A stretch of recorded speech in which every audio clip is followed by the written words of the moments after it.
Dumiretso sa Center Island ang truck na yan sa Banga, South Cotabato. Bumagsak ang nasalpok nitong poste ng solar light. Wasak ang harapan ng truck pati ang inararo nitong Center Island na posibleng di raw napansin ng driver. Ligtas ang driver na isinugod sa ospital. Kinilala ang dating aktres na si Nadia Montenegro na staff na ngayon ni Senator Robin Padilla sa sumbong ng umano'y paggamit ng marijuana sa Senado. Itinanggi raw ito ni Montenegro pero patuloy ang investigasyon. May report si Mark Salazar. Ang dating aktres na si Nadia Montenegro na staff ngayon ni Senator Robin Padilla nabanggit sa isang incident report ng Office of the Sergeant at Arms. Sa incident report ng Senate Sergeant at Arms na si LSO-1 Victor Patelo, may simoy ng tila marijuana sa loob mismo ng gusali ng Senado. Hindi lamang isa kundi sa dalawa ng pagkakataon. Noong Hulyo, itinawag sa kanya ang tungkol sa malakas na amoy sa 5th floor. Nang inspeksyonin, wala siyang nakitang naninigarilyo.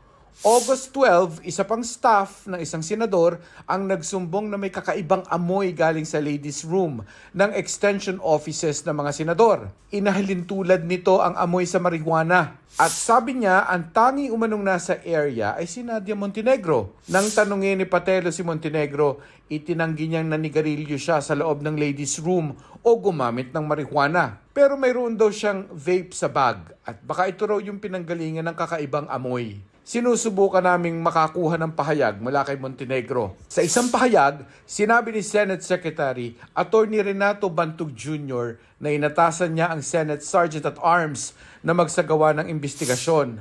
Sa utos din ni Senate President Chis Escudero, ipinadala ng Secretary of the Senate ang incident report tungkol sa umano'y paggamit ng marijuana sa opisina ni Senator Padilla para sa kanyang kaalaman at naaakmang aksyon. Hindi pa nagbibigay ng pahayag si Padilla pero ayon sa kanyang Chief of Staff, iniimbestigahan na nila ito at pinagpapaliwanag na rin ang nasasangkot nilang staff. Mark Salazar, nagbabalita para sa GMA Integrated News. May nadiskubre na namang umano'y floating shabu. Natagpuan sa baybayin ng Mariveles, Bataan ng mahigit 800 milyong pisong halaga ng droga na nakasilid sa pakete ng Chinese tea. Gaya ng mga nalambat noon sa Zambales, Pangasinan at Batanes. May report si Darlene Kai. Noong Mayo, natagpuan ng mga mangingisda ang 10 sako ng umano'y shabu sa Masinloc, Zambales. Aabot sa mahigit 1 bilyong piso ang palutang-lutang na droga sa dagat. Hunyo nang may masamsam din sa iba't ibang baybayin sa Pangasinan na kilo-kilo ng umano'y shabu. Nakasilid ang mga hinihinalang floating shabu sa pakete ng tsaa at durian. Sabi noon ng PIDEA, ito na ang pinakamalaking halaga ng droga na nakuha sa dagat ng Pilipinas. Naaabot sa 588 kilos, katumbas ng halos 4 na bilyong piso. Hulyo nang may makita ring isang pakete ng hinihinalang shabu sa Sabtang, Batanes. Ayon sa PIDEA Region 2, may label na dried durian at Chinese characters ito. Kanina lang, rumesponde ang mga pulis sa baybayin ng barangay Sisiman sa Mariveles, Bataan. Ayon sa PNP Region 3, isang mangingisda ang nakakita ng sako na nakaipit sa mga bato malapit sa Lighthouse o Parola. Nang isa-isang kunin ang 6 na puting sako ng patuka sa manok, tumambad ang 118 na pakete ng hinihinalang shabu. Nasa 118 kilos ang timbang nito at nagkakahalaga ng mahigit 802 million pesos. Gaya ng mga drogang nalambat noon sa Masinloc, Zambales at Pangasinan, nakasilid ang mga hinihinalang droga sa pakete ng Chinese tea. Naniniwala ako na may connection dahil based doon sa mga nahuli rin natin, na-recover din dati before, halos pareho yung packaging, pati yung mga Chinese label, halos pareho. Posibleng baka nilagay ito and may kukuhang iba or baka naman na-recover niya, natakot or iniwan na lang doon. Nasa kustodiya na ng Bataan Forensic Unit ang mga nakuhang pinaghihinalaang droga para eksaminin. Darlene Kai, nagbabalita para sa GMA Integrated News. Tutol ang ilang senador sa 2 araw na palugit na ibinigay ng Bangko Sentral ng Pilipinas sa mga e-wallet para tanggalin ang mga link nito at icon sa mga gambling app at website. Pagkumpirma ng Department of Information and Communication Technology, pwede naman itong magawa agad.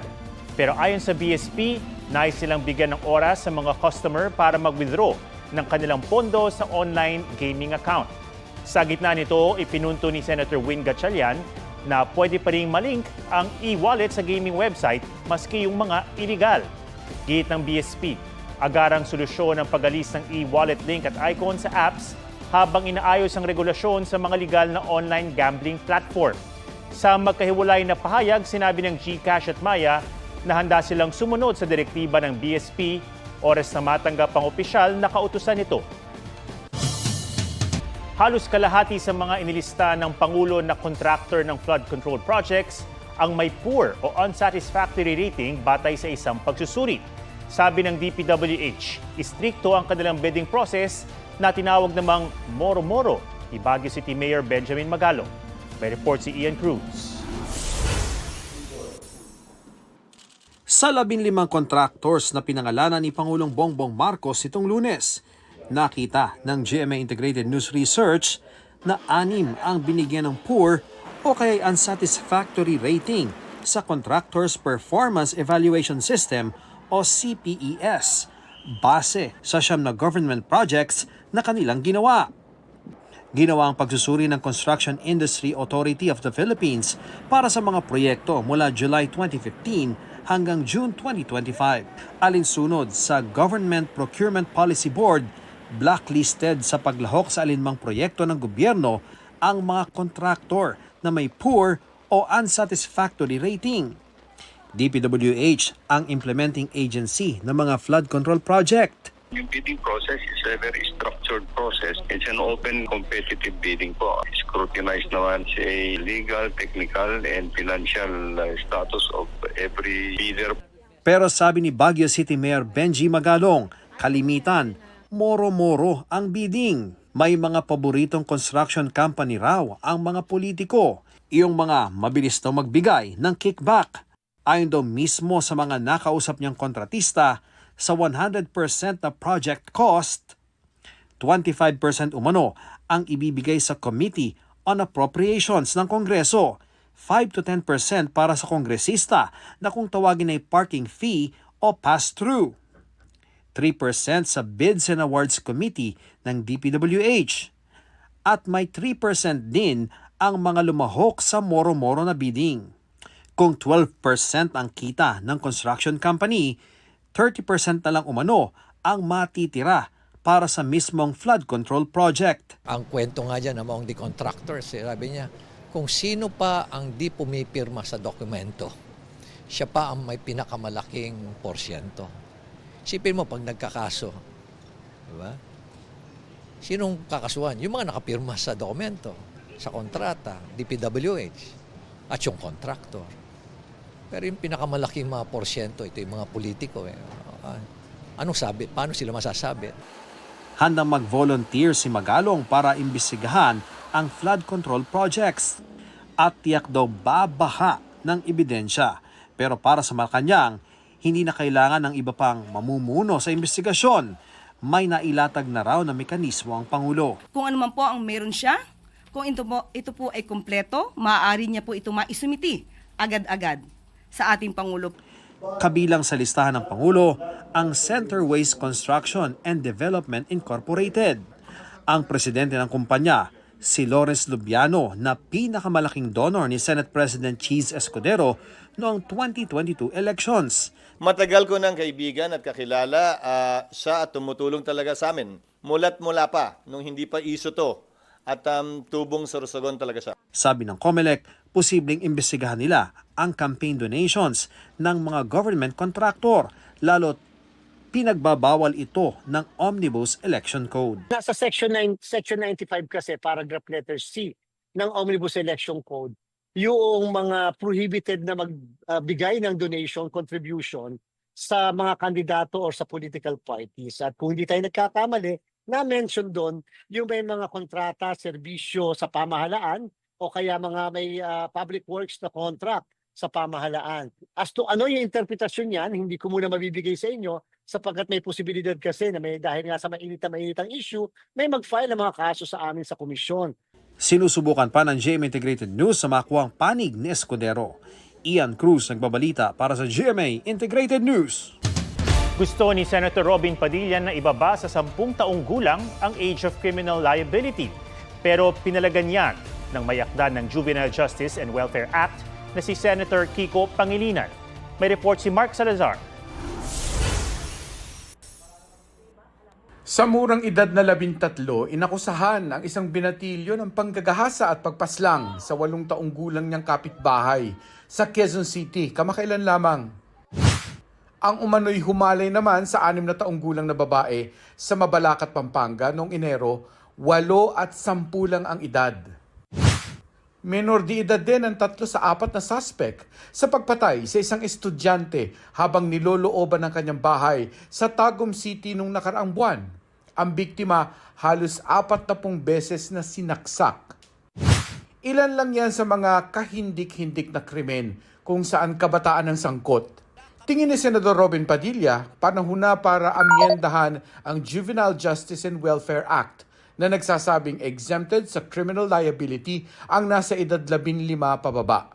Baka raw dapat ibaba na ito sa edad 10 para sa mga karumal-dumal na krimen. Mayroong mga kahit wala pa sa legal na edad ang kanilang ginagawa ayon sa kanilang mismong kapasyahan. Baka po ito ang panahon na upang magkaroon ng mas naaangkop na kahinatnan o consequences ang kanilang mga aksyon. Tutol dito ang may akda ng batas na si Senador Kiko Pangilinan. Malian niya na hindi pinapanagot at basta-bastang pinapakawalan ang batang nagkasala sa ilalim ng kanyang batas. At yung 15 and below naman, pagka serious offenses, pwede silang mandatory confinement for a period not less than 1 year. Nakasaad sa batas na kung sangkot ang edad 12 hanggang 15 sa karumal-dumal na krimen tulad ng pagpatay at panggagahasa, kailangan ilagay sila sa Intensive Juvenile Intervention and Support Center sa Bahay Pag-asa. Sabi pa ni Pangilinan, maraming probisyon ang batas na pumuprotekta sa biktima ng juvenile offender. Pero binibigyan din ito ang pagkakataong makapagbago ang batang nagkasala. Sa halip na amendahan yung batas, ipatupad ng tama yung batas. Kayo po mismo ang nagsabi, may problema sa implementasyon. Lalo na naman lalakas po ang mga loob ng mga sindikatong bata. Ni-refer sa Committee on Justice ang panukala ni Padilla para mahimay ang issue bago ibalik sa plenaryo at pagbotohan. Mark Salazar, nagbabalita para sa GMA Integrated News. Pumalag si Senator Rodante Marcoleta sa pagbanggit sa kanya sa biro sa isang concert. Ito po yata yung nag-sponsor nung isang concert na ngayon lang. Pati po ako ay kanyang idinawit. Bigla ba niya naman sinabi, tingnan niyo yung mukha ni Marcoleta kung matatawa kayo. Napakawalang hiyan ng tao na yun, Mr. Chair. Nabanggit niya ni Marcoleta. Patuksin siya. Nabanggit niya ni Marcoleta sa gitna ng Senate hearing sa online gambling. Bagamat wala siyang pinangalanan, nag-viral online ang mga video ng komedyante at host na si Vice Ganda na nag-joke ukol sa senador. Wow! Sige nga, titigil mo nga si Marcoleta. Tingnan ko kung matatawa ka.